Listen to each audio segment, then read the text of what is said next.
Apreciados amigos, ¿cómo están ustedes? Un saludo muy especial para cada uno. El pastor Luis Aguiluz una vez más con ustedes para el repaso de la lección. Esta semana ya estamos en la lección 11. La lección se titula El conflicto inminente.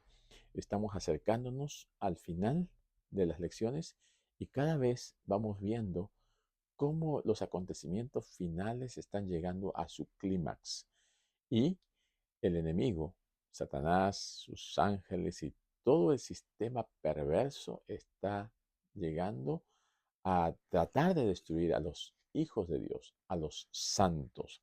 Por esta razón, ahora hay muchas teorías conspirativas. Muchos piensan que la marca de la bestia, el 666 y la imposición de todas las eh, prácticas perversas del enemigo serán impuestas, ¿no?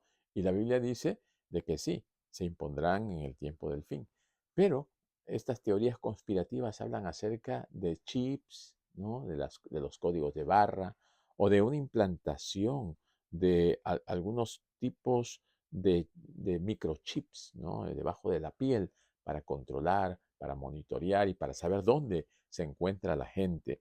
Esto es con la finalidad de que se trate de controlar, ¿no? Porque Satanás lo que busca es controlar, dominar y luego destruir. Así que la palabra de Dios y la lección nos muestra que todo el conflicto cósmico gira en torno a un hecho muy importante y central. Es la adoración.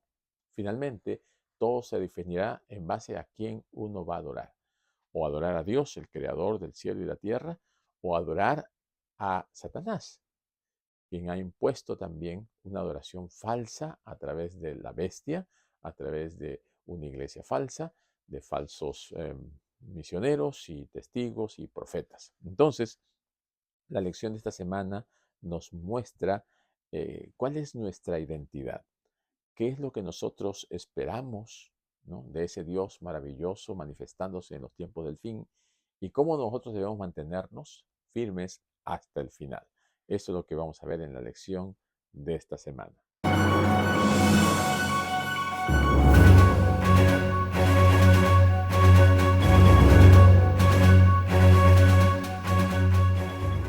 Queremos agradecer a todos nuestros amigos que semana a semana nos acompañan.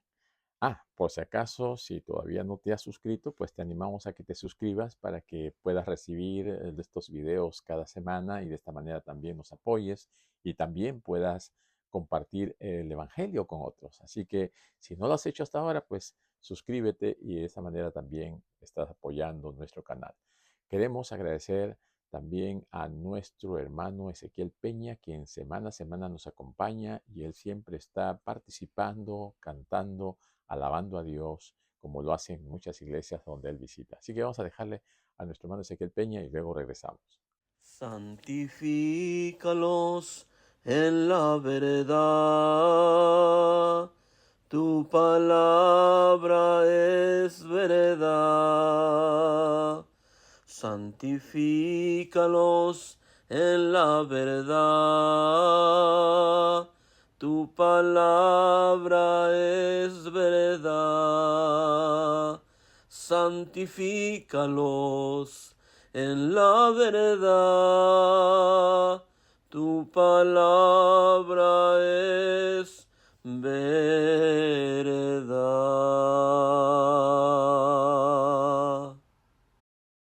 Muy bien, mis amigos. Vamos una vez más a repetir el versículo de memoria, que es bastante cortito. Ahí está en Juan 17, 17. Santifícalos en la verdad, tu palabra es verdad. Este versículo nos muestra parte de esa oración que Jesús realizó para sus discípulos y para nosotros también. Santifícalos en tu verdad, tu palabra es verdad. No hay otra verdad que no venga de la palabra de Dios. No hay otra verdad que surja de Dios, quien es la verdad suprema. De Él emana toda la verdad. Todo lo que hace Satanás es mentira, es engaño, es falsedad.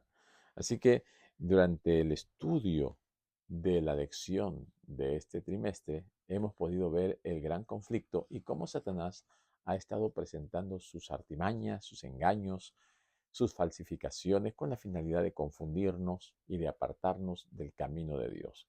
Entonces, este gran conflicto cósmico que nos presenta el Apocalipsis está centrado en lo que es la adoración. Ya desde un principio, Satanás se rebeló contra Dios porque no quería reconocerlo como Dios, no quería reconocerlo como aquel a quien tenemos que adorar. Y él más bien buscó ser adorado, buscó el reconocimiento, quiso poner su trono por encima del trono de Dios. Eso es absolutamente impropio porque un ser creado no puede ponerse a la altura de su creador. Así que la palabra de Dios es la fuente de donde emana la verdad, las verdades eternas, las verdades que nos llevan a encontrarnos con la fuente de la verdad que es Dios mismo. Así que cuando nosotros acudimos a la Biblia, estamos llenándonos, estamos alimentándonos, estamos recibiendo la verdad y esa verdad es la que también el Señor quiere que nosotros compartamos con aquellos que no conocen al Señor. El Apocalipsis nos muestra allí en el versículo eh, 7 de 14, de Apocalipsis 14:7, nos dice lo siguiente. Aquí nos habla acerca del mensaje de los tres ángeles. Y este mensaje tiene un eh, componente muy importante porque allí nos muestra a quién es a quien debemos adorar. Dice en el versículo 7, diciendo a gran voz, temed a Dios y dadle gloria porque la hora de su juicio ha llegado. Y adorad a aquel que hizo el cielo y la tierra, el mar y las fuentes de las aguas. Una vez más, aquí nos presenta a ese Dios a quien nosotros tenemos que adorar, a quien tenemos que rendirle culto, y da una característica para reconocerlo, el creador. Aquel que no es creador es un suplantador. Y la Biblia nos dice claramente en el versículo 9, el tercer ángel lo siguió diciendo a gran voz, si alguno adora a la bestia y a su imagen y recibe la marca en su frente, en su mano, él también beberá del vino del cáliz de la ira de Dios. En otras palabras, hay dos entes a quien adorar, Dios y Satanás. Lo que uno hace al adorar a Dios es reconocerlo como el creador. Lo que uno hace al adorar a Satanás es recibir su marca, adorar esa imagen y luego sufrir las consecuencias de la ira divina por haberse ido contra Dios. Ahora, en el libro de Apocalipsis, capítulo 4 y versículo 11, también allí muestra de manera clara, ¿no? Señor, digno eres de recibir la gloria y la honra y el poder, porque tú creaste todas las cosas y por tu voluntad existen y fueron creadas. Una y otra vez la Biblia presenta a quien hay que adorar es al Creador. Ya en uno de los mandamientos, ¿no? Específicamente en el cuarto mandamiento, nos habla acerca del sábado. Y allí nos dice que hay que descansar el sábado porque en él Dios descansó de toda la obra que había hecho. Y aparte de haber reposado en ese día, lo bendijo y lo santificó. O sea que el Señor declaró el día sábado como un día santo. Ese día santo, como dice Ezequiel 20:12 y Ezequiel 20:20, es una señal entre Dios y nosotros. Esa señal o esa marca o ese sello es el que nos va a identificar con nuestro Creador. Temer a Dios, darle gloria. Y el sábado entonces viene a ser una forma de identidad. Estamos identificados con el Dios creador. Estamos en esa relación de obediencia porque también la palabra de Dios nos dice que en el tiempo final aquellos que se mantengan de pie frente a los engaños y las trampas de Satanás son aquellos que son obedientes a Dios y a su palabra.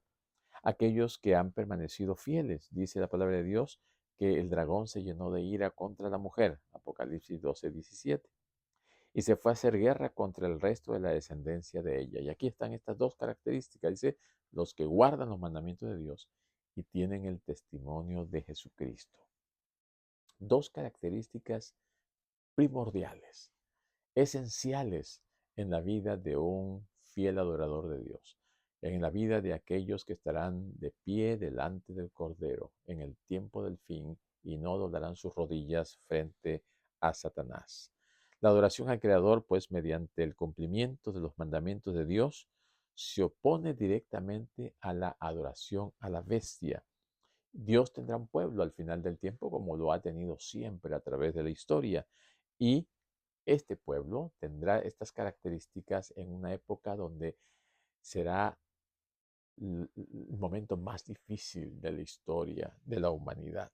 La fe de Jesús nos ayudará a mantenernos en este conflicto inminente. La fe de Jesús es lo que nos dará el poder para resistir. ¿Qué nos dice la palabra de Dios con respecto a esta crisis venidera? La marca de la bestia, pues, es la forma en que Satanás quiere, ¿no?, llevar a sus súbditos por el camino equivocado, por el camino errado.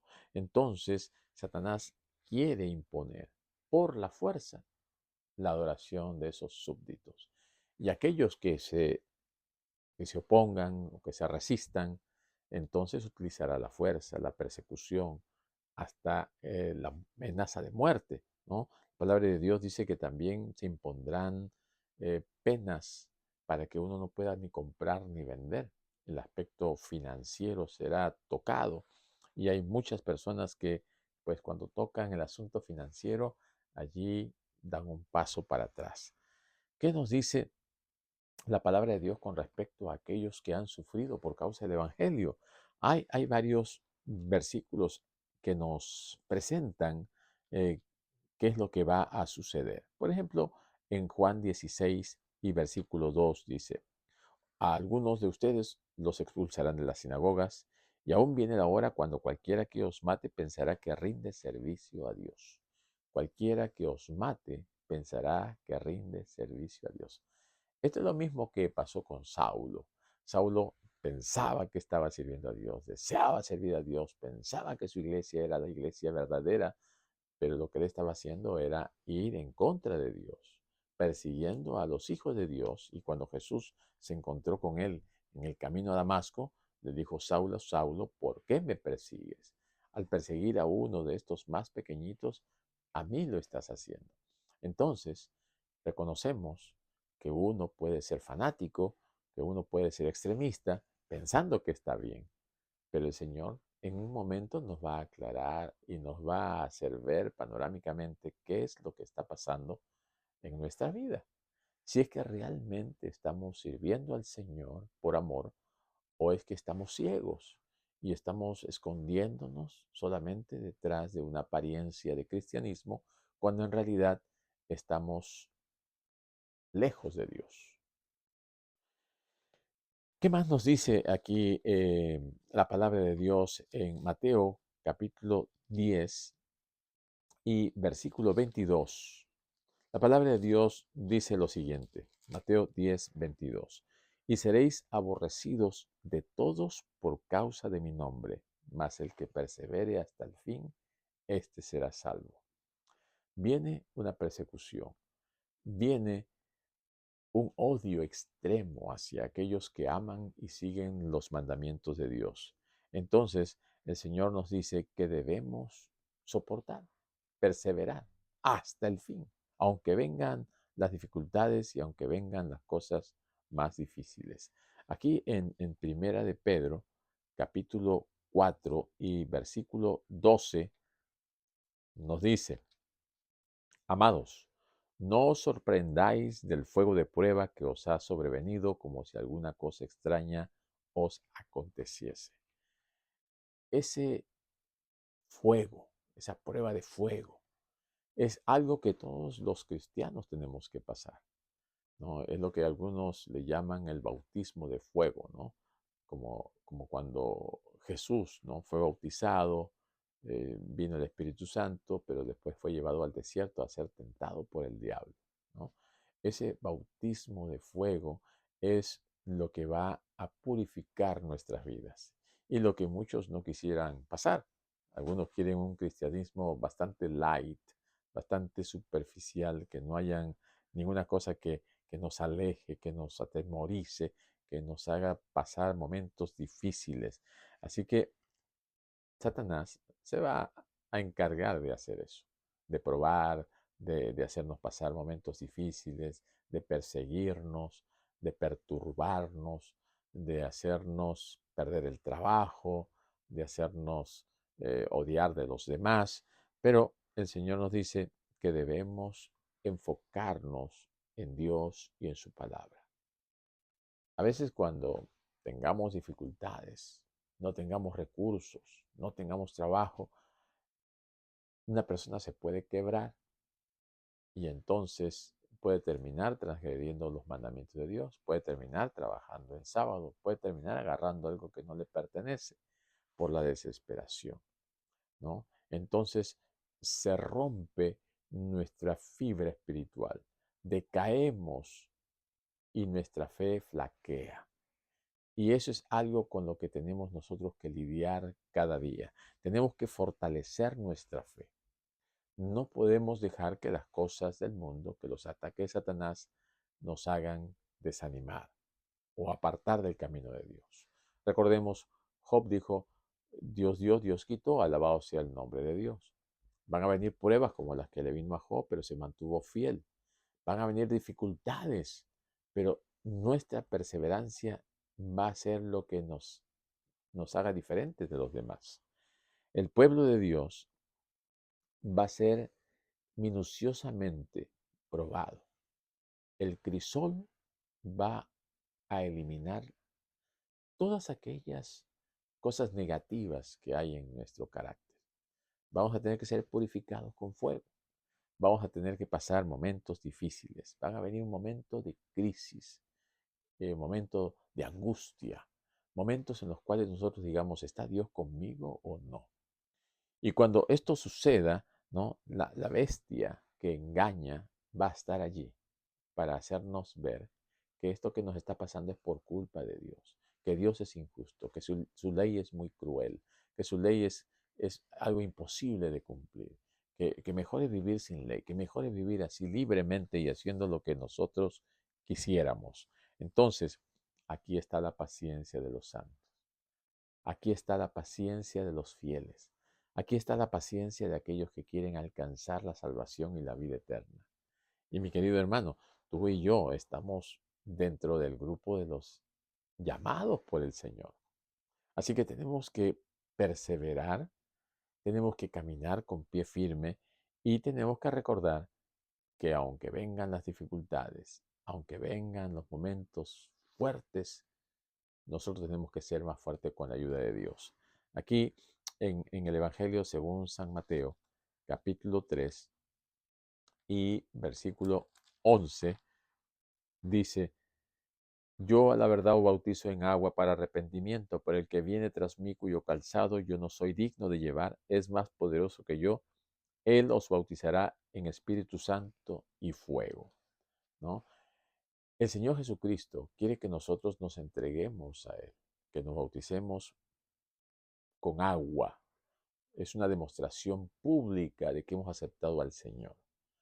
Luego dice, y Él los bautizará con Espíritu Santo, porque el Espíritu Santo es el que cambia, ¿no? Podemos bautizarnos de agua y no haber cambiado, porque no hemos sido bautizados del Espíritu Santo. Pero cuando somos bautizados del Espíritu Santo, entonces hay un cambio, andamos en novedad de vida. Pero luego dice, viene el bautismo de fuego, que son las dificultades, que son las pruebas, que son el refinamiento de nuestro carácter. Y allí es donde nosotros tenemos que ponernos bien al lado del Señor para poder soportar las más grandes dificultades. La bestia, Satanás y todo su séquito están siempre buscando que engañarnos, buscando que nosotros fallemos, busca que nosotros sigamos el camino errado. Y si no lo hacemos, él utiliza la fuerza, la coerción y muchas veces nos lleva a destruirnos, ¿no? Destruirnos, pero con la ayuda de Dios tenemos que mantenernos firmes para que esto no suceda. Entonces, la lección nos lleva a identificar, según el Apocalipsis, quién es esta bestia. Vamos a ver lo que nos dice Apocalipsis capítulo 13 y versículo 2. Recordemos que en Apocalipsis 13 hay la presentación de dos bestias, ¿no? La primera bestia, hay algunas características. Aquí nos da de dónde surge y también quién le da esa autoridad y poder. Apocalipsis 13 dice, me paré sobre la arena del mar y vi subir del mar una bestia que tenía 7 cabezas y 10 cuernos, y en sus cuernos 10 diademas, y sobre sus cabezas un nombre blasfemo. Y la bestia que vi era semejante a un leopardo, y sus pies como de oso, y su boca como de león, y el dragón le dio poder, y su trono y grande autoridad. Como vemos aquí, esta primera bestia surge del mar, ¿no? Según la palabra de Dios, ¿no? Allí en Apocalipsis, nos dice que las aguas representan mucha gente, representan naciones, pueblos y lenguas. Entonces, el único lugar poblado en esta época era pues la zona de Europa. Y allí nos habla acerca de que tenía parte de leopardo, pies como de oso, boca como de león. Está mostrando las partes de todas las bestias que según Daniel, en capítulo 7 de Daniel, había presentado como los reinos del mundo, ¿no? Babilonia, Medo-Persia, Grecia, Roma. Así que esta bestia tenía un poco de cada uno de ellos. Todas las corrupciones, todo lo pagano de estos reinos ahora estaba junto en esta bestia. Esta bestia tenía de todo. Pero dice aquí que tenía cuernos, y en esos cuernos tenía diademas y tenía también eh, 7 cabezas y 10 cuernos, y en sus cuernos 10 diademas, sobre sus cabezas un nombre blasfemo. Entonces son poderes, son reinos eh, que han sido eh, autorizados por Satanás para tener ese poder. Surge de la arena del mar, no de las aguas, y el dragón le dio el poder y trono y autoridad. Dice que le dio el poder, el trono y la autoridad. ¿Autoridad para qué? Para controlar, ¿no? Recordemos que cuando estaba Constantino, ¿no? Constantino se fue a fundar una ciudad, ¿no? Y le puso el nombre relacionado con él, Constantinopla.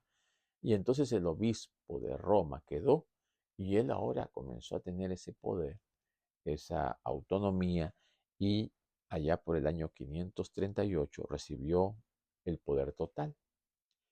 Y allí comenzó la hegemonía del imperio de Roma papal.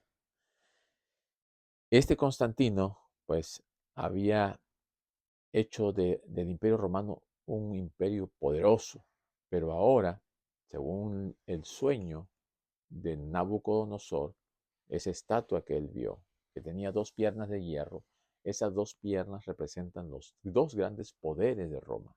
Una pierna representa el poder imperial y la otra pierna representa el poder papal. Y estos 2 poderes son los que manejaban el imperio romano y buscaban que controlar todo. Dice en el capítulo 6, perdón, Apocalipsis 13:6, y abrió su boca en blasfemias contra Dios, para blasfemar su nombre, de su tabernáculo y de los que moran en el cielo. Así que aquí nos muestra claramente que esta primera bestia que sale del mar blasfema contra Dios. O sea, está mostrándonos un poder político religioso, un poder que se hizo pasar por Dios, un poder que blasfema habla contra Dios y habla contra todos los que moran en el cielo y su tabernáculo.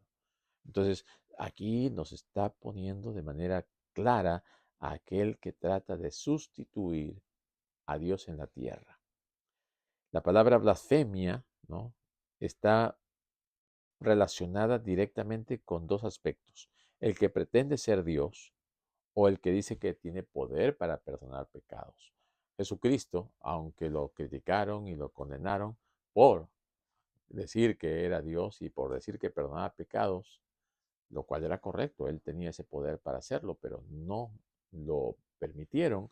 Ahora, este poder, el papado romano, se jacta de tener este poder para perdonar pecados y se toma las prerrogativas de Dios en la tierra, el vicario de Dios en la tierra.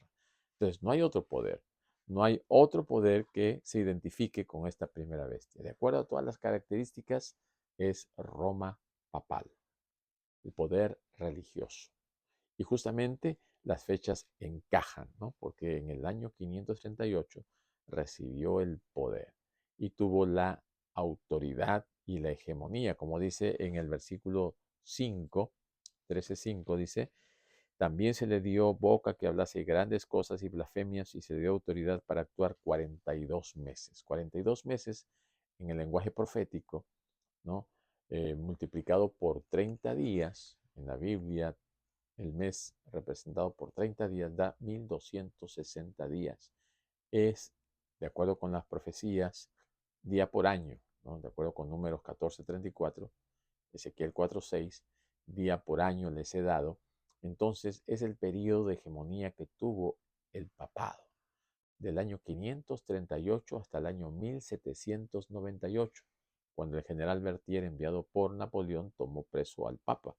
Entonces allí se le impuso una herida mortal, aunque más adelante fue sanada, ¿no? Esa herida mortal comenzó a curar después que en Italia Benito Mussolini, por el año 1929, le devolviera al Vaticano 44 hectáreas de terreno, donde allí comenzó a autonombrarse y nominarse como un país. Y comenzó a tener ahora representantes, ¿no? Embajadores en diferentes países, y ha comenzado a visitar, ha comenzado a extender sus redes y está tomando auge. Su herida está comenzando a sanar. Esto es lo que nos muestra claramente la palabra de Dios. La herida fue sanada.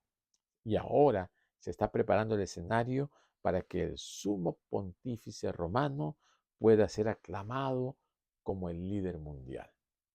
Está preparando el terreno, está codeándose con gobernantes, está codeándose con grandes líderes mundiales, con estadistas, con presidentes, con reyes, con la finalidad de ser conocido, de alcanzar el poder y un día controlar. Los que honran el sábado de la Biblia muy pronto serán denunciados como enemigos de la sociedad y se les acusará de causar anarquía y corrupción, y de esta manera se les perseguirá, porque Satanás odia a Dios, odia a Jesús, odia la ley y odia el sábado. Y por esta razón, cuando nosotros identificamos claramente a este poder político religioso que viene desde antaño, ¿verdad? Ya desde Babel, en Babilonia y luego en Roma, se manifiestan las mismas características, ¿no? Las mismas características en donde la verdad ha sido pervertida, donde se han introducido enseñanzas de hombres, filosofías humanas, donde se está enseñando el adorar más a Satanás que cualquier otra cosa. Y todas estas tradiciones y enseñanzas de hombres lo único que hacen es pervertir a la gente, pervertir al pueblo y llevarlo por caminos que están destruyendo su vida espiritual. Vamos ahora entonces a ver eh, qué es la segunda bestia, ¿no? La segunda bestia de Apocalipsis 13. Y para esto vamos a ir a nuestras Biblias allí en el versículo 11, capítulo 13, versículo 11. Dice, después vi otra bestia que subía de la tierra. Y ustedes se dan cuenta, la primera bestia subía de las aguas, mucha gente. Ahora la segunda bestia sube de la tierra, un lugar despoblado. Ya cuando la segunda bestia, ¿no?, se le da la herida mortal en el año 1798, Aquí entonces comienza a surgir la segunda bestia, de un lugar despoblado. Recordemos que por esta época, como consecuencia de las persecuciones, muchos protestantes habían huido de Europa y habían llegado al Nuevo Mundo, habían llegado a las costas de los Estados Unidos, ¿no? Allí se comenzó a formar esta nueva nación que nació imponiendo libertad. Dice aquí en el versículo 11. Después vi otra bestia que subía de la tierra y tenía dos cuernos semejantes a los de un cordero. Estos dos cuernos representan esos dos poderes que ahora los que habían llegado a los Estados Unidos trataron de poner dentro de su constitución: libertad religiosa y libertad política. Estos dos cuernitos inocentemente estaban presentando esa ese deseo de libertad, que no lo tenían en Europa, del cual habían sido perseguidos y ahora ellos decían, no, ahora sí vamos a ser un país libre.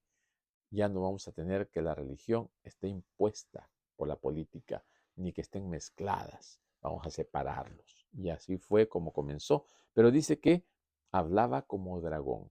O sea, ese corderito se fue transformando en una bestia que hablaba como dragón. Dice, y ejerce toda autoridad de la primera bestia en presencia de ella, y hace que la tierra y los moradores de ella adoren a la primera bestia cuya herida mortal fue sanada. O sea, cuando la herida se sane, y esto, como les digo, ocurrió por el año 1929, cuando ya comienza a dársele el territorio y se le da la opción de que funcione como un país, entonces de allí la herida comienza a sanar. ¿Quién en esta época surge como nación en un lugar despoblado? Los Estados Unidos. Y la descripción encaja perfectamente. Recordemos que Estados Unidos declaró su independencia por el año 1776. La Constitución fue formulada en el año 1789 y fue reconocido como potencia mundial a fines del siglo XIX. O sea, rápidamente Estados Unidos se formó en una potencia y ese corderito que fue creciendo poco a poco se convirtió en un dragón. Dice, hablaba como dragón, en una bestia poderosa. Pero va a llegar el momento en que la primera bestia le va a dar autoridad. Dice aquí, ejerce autoridad de la primera bestia. O sea que va a llegar el momento en que el papado va a imponer a los Estados Unidos lo que tiene que hacer. Esto, lamentablemente, va a ocurrir, tarde o temprano. En Apocalipsis 13, 11 y 12 nos dice que estos cuernos de cordero representan la libertad política y religiosa, pero que habla como dragón significa que va a imponer leyes que vayan contra lo que ellos mismos han promulgado de libertad. Luego, los Estados Unidos, al hacer esta imagen de la bestia, es la unión del Estado y la Iglesia, lo que está haciendo es que adoren a esa imagen. O sea, de un país protestante, podríamos decir, se va a convertir ahora en un país que imponga un, un poder religioso sobre los demás, quitándoles su libertad. Entonces, no podemos nosotros descuidar y dejar de ver el escenario político en el cual estamos.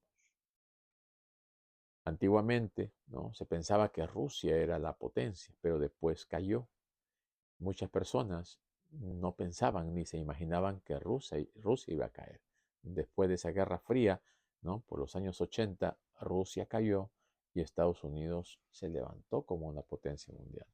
Ahora tenemos China, que también se levanta como una potencia, pero Estados Unidos, proféticamente, el que va a estar por encima de China, de Rusia y de cualquier otra potencia.